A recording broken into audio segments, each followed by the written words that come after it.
So I'll introduce Sonali briefly. I met Sonali many years ago in kind of, we discussed Foldscopes. This was in Mumbai, and I've seen her trajectory in science from that time. She introduced me to Dharavi Diaries and many incredible people broadly in the Mumbai citizen science community. And I think I'm just so thrilled and excited to see Sonali now. She is a graduate student now in the neurobiology program, and we're going to hear all kinds of things. So, Sonali, it's all yours. Take it away.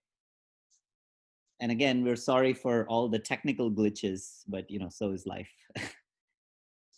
Thank you so much, Dr. Manu, for the introduction. So I'll start.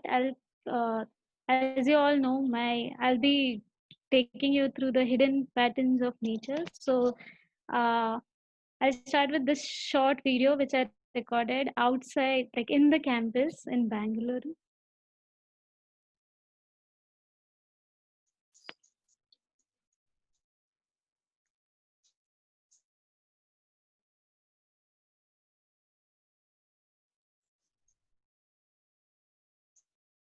So this is this is so like I find all these things so fascinating. The colors on the beetle, colors like surrounding, and it's green and with tinge of metallic shine. This is so much fascinating, and these patterns have like this has transformed my life in a different way. I'll tell you how. Uh, so like there are like we there are patterns surrounding us all all like in natures, like the time we wake up, since then we are all like we create patterns, we live with those patterns, like sunset or sunrise. It's all patterns, like different patterns. You see the water in the ocean, it follows some order and some patterns, and how uh, nature, like maybe it's the nature's way of keeping everything in harmony.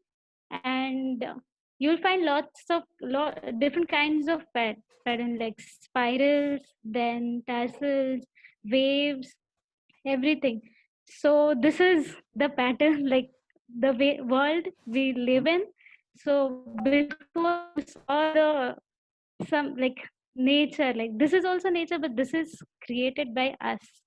So but this pattern, if you go if you people, they don't even realize like how they are living, and they don't even know the existence of this beautiful pattern. When I went to college and I saw this beautiful world, my life was transformed, and then I decided I'll continue this journey, and I'll also introduce these beautiful hidden patterns to the people of my community, so that they'll also, at least for a moment, they'll connect to nature and they'll feel good. So but question was how to do that, because I can't bring forest or growing plants, it's very difficult. So once 2 to 3 like I went on a went for a trek, and I collected some samples, and this is the I'll share this link what I saw there. Maybe people can guess what it is. Mhm. So uh,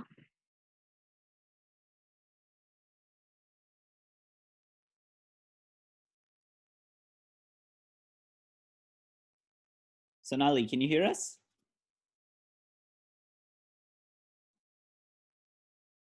Your video just froze, Sonali.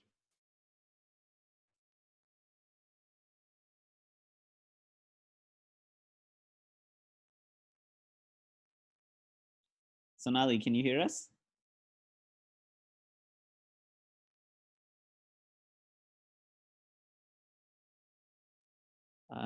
Looks like Sonali's video is frozen.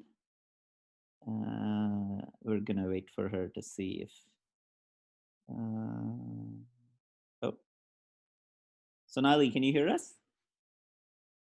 Okay, I think Sonali is gonna reconnect. Looks like there's some issue with her video, and I have to make sure I watch the waiting room because now she will be waiting when she tries to join it.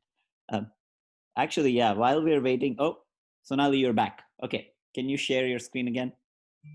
We lost your connection.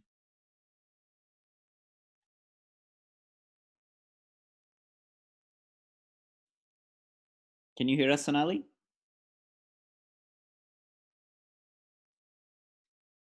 Yeah, Sonali, you're muted. You're muted. Okay, I unmuted you. Yeah. Oh. Uh, uh, okay. Can you unmute yourself, Sonali? Perfect. Yeah, I was not able to. Yeah, no worries. So, so yeah, after seeing this, I thought, why not to bring, like, I can't bring, or it's very difficult to create this forest, but I thought of bringing this microforest. Like, it's similar in a way of macroforest. Like, you can see here, these are the plants, like, these are the primary, anything green or uh, no, I should not say anything green, but Mm-hmm. these are these are spirogyras. These are, you can, I don't know, I say microplants. So Mm-hmm. they produce oxygen and food. So this is the primary source of food. And you can see the prey and predators. This is rotifer, and they majorly use plants to hide. And because it is primary source of the food, the most lots of the microbes will attach to it, similar like our macroforest, where all the big microorganism depend on the food for on plants, and also they use it for shelter. So there is no much difference. But where to find these things? So it's not very difficult. If you go outside your house, and you'll find this where there is light, like where sunlight can reach, and there is some moisture and water, they'll you'll find growing, them being growing, like uh, you, they appear as a green film, like it'll appear as a green film or green blobs. People don't like this, but now, like, these are the organisms or the living species who came before us, and because of them we are here. Like, we share the carbon and oxygen produced by them. So it's really interesting. So this is another sample of such kind of uh, algae. I couldn't identify these ones, but yeah, this is so fascinating. Like, they also have chloroplast, but if you see their shape and the shape in the previous slide, it was completely different. The patterns on them were completely different. So every, like, form follows the function. So every pattern has its role and function. So uh, I thought of focusing on spirogyra. So here you can see, this is, I think it's on computer, so it's very enlarged. But, so you see how it is arranged in a small strip. It's very, very tiny, but it can produce lots of food for itself, just because of its structure, the way it has coiled itself. The coiled part, it's a chloroplast. So to fit more number of chloroplasts, this structure exists. So there are similar structures like sunflower. You see, the sunflower is big, but if you see the middle part, it has this spiral, like the seeds are spirally arranged. Why? To maybe, you can guess, or just to pack more and more seeds. And so yeah, I started my journey from here to show this wonderful world to, like, I started from Dharavi Diary. This is one of my students who is observing pollens, and again you see the pollens, different shape and different size. This really fascinates me. And apart from this, if you, like, if you are an artist, if you like doodling, you can also dive into this microforest just to get some inspiration. So I like doodling. Whenever I feel like doodling, I just take my Foldscope and see something, and I get inspired again to doodle. So this is one more. This is Foldscope slide, Foldscope permanent slide. You can see the cells on rhizome. These are hexagons, and you would find this pattern in nature lot of the times. And probably you all know why there are hexagons in nature. If you know, you can like put the answer. So this is one more slide. These are, I think, vorticellas. And yeah, so whenever like I feel like exploring or finding new inspiration, I just go out of my house and sit outside. I don't even like all these slides. I haven't used a light source, which it's these all pictures are recorded using natural sunlight, no glass slides. Even the video where I went on trekking, it was made with paper slide. So you don't need any resources. Like Foldscope comes with everything. Believe me, I haven't used anything apart from tape and the paper slide. And so what challenges can come while doing this? So I'll just so first give me a second. I'll take my Foldscope.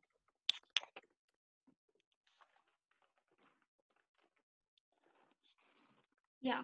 So the challenges would can come like if you're not able to see the slide, or first thing is collecting samples. For collection of sample, uh, you just need one tube, pasha pipette, which is provided in the kit, or forceps, and you can take the sample in the tube. And after collection of sample, just wash your hands. And if you are collecting liquid samples, you need to get some solid stuff or the actual green algae, because as I explained earlier, these organisms, they need food and they need to protect themselves, so they'll take shelter. They'll You'll find them attached to the soil or the green part. So while collecting sample, don't forget to collect some solid chunks. And you can take a glass slide or a paper slide. I think in previous session Mo has explained how to make simple slides. So you can go back to that session and learn more, or you'll find lots of resources online on YouTube and also on Microcosmos with lots of tricks. So here I'll just tell you little bit on like the problems which I experience are like with my students. First thing is they don't fold the Foldscope properly. Like so, it's designed really well. If you haven't properly folded your Foldscope, it will show such red lines. So this is important, and also folding this part. And another thing is this uh, focusing RAM. It's very important that you firmly press every line and then put it. So once you are done, like once you have folded, and uh, to troubleshoot like more challenges, you can go to Microcosmos and find posts where people have written like detailed explanation. You can find Akshata's post where both of us uh, compiled all the common uh, challenges while exploring using Foldscope. So you can go on Microcosmos and explore that. And here I want the major problem my students or uh, experience are with focusing. So when it comes to microscopy, the we feel a little bit intimidated by the words like magnification, focusing, resolution, what all these things are. And my students, they don't even understand it. So I devised a little, I can't say device, a little experiment. So what you can do, you can stretch your thumb just to understand what is focusing. Just stretch your arm and thumb. So what I do, ask them to put like paint your two thumbnails with the two dots. One bigger on one nail you can put bigger dot, and one nail you can put smaller dot, and just stretch it and slowly bring closer to, like, keep looking at the dot, and slowly move your arm toward, like, closer to your eyes, and then observe what you observe. As you come closer and closer and closer, then you lose ability to focus on that dot. So this is the, so as for, like, as long as you can see that dot clearly, that's the optimum distance between your eyes and the object. So microscopy works on this simple basic rule, like, this is your lens, like your eye, and when you put your object here, so these are like micro distances. That's why to get that optimum distance, you have to be a little bit patient with this focusing ramp, move it really slowly, and then find your optimum distance. So it's not that difficult. I hope this is clear. Mhm. And then That's a beautiful about explanation, Sonali. Yeah. thank you. So again, back to patterns. What these patterns can tell you. Now you see, I like rain so much. So in Bangalore, it has started raining. So I said, like, I really like to enjoy it. So I go outside, I sit outside, and I start exploring. But while exploring, I'm not alone there. We are surrounded by lots of organisms. You should be conscious about that. And when it's raining, it means that you should guess what kind of organisms you can encounter. They buzz. So maybe mosquitoes. So in monsoon, due to water, like, every water is very essential. So so does mosquito need water for breeding. So they lay like, they lay eggs in the water. So there's one fun fact, like, a mosquito can, like, I forgot this name of the species. A mosquito can breed in a spoonful of water. Like, it can lay eggs in a one spoon of water. So you have to be very careful. But how can you protect from bites?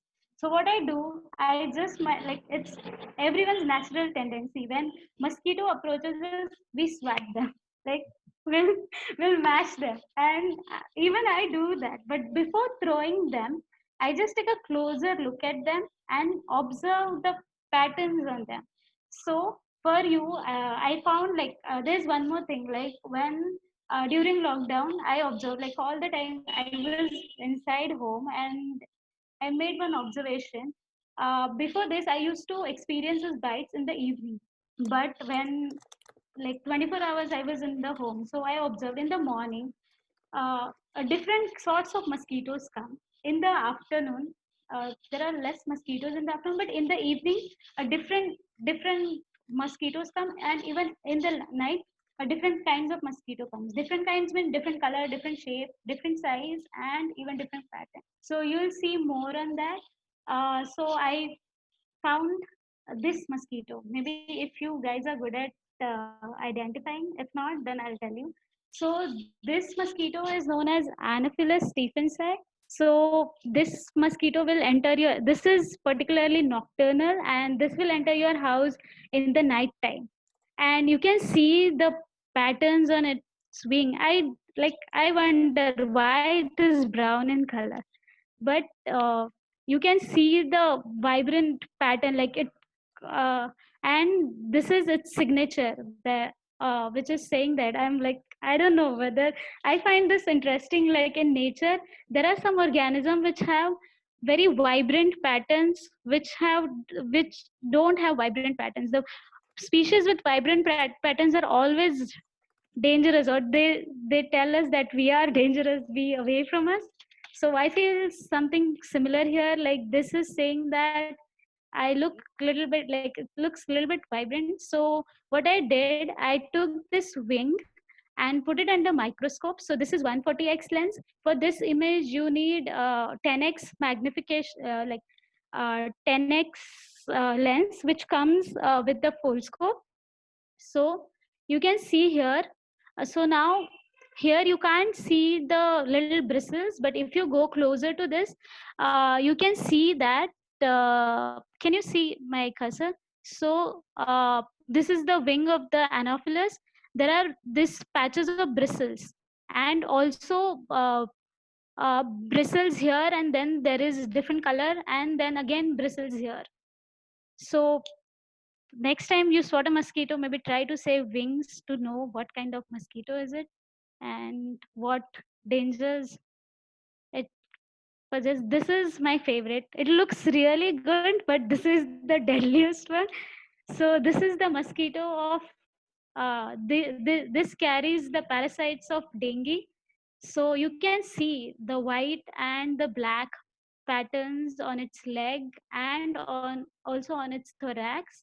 So I don't know why I like this mosquito, but it's not good for you. So I took a leg, like I uh, I could rescue the leg. So this is under 140x, and you can see this looks white, but if you see under Foldscope, these are deep pigment. Like there are it you can't actually observe the small hairs when seen macros, like with naked eye, but if you put it under microscope, you can actually see these hairs are depigmented and these are pigmented. So this is so fascinating. So next time you, if mosquitoes are biting you, just swat the, yeah, like it's a very natural tendency to swat, but try to rescue wings, thorax, or legs so that you'll know what kind of mosquitoes are breeding in your surrounding area and what kind of potential like diseases, like what are the risk of diseases like dengue and malaria or other kinds. So yeah, that's all from my side. So keep exploring and stay curious. Never lose holy curiosity. Yeah. If you have any questions, I can't hear you. Sorry, yeah. Since we have a little bit more time, and we have a wonderful Foldscope community as well, maybe Sonali, you could stop sharing your screen, Yeah. and we can just have just a broader discussion as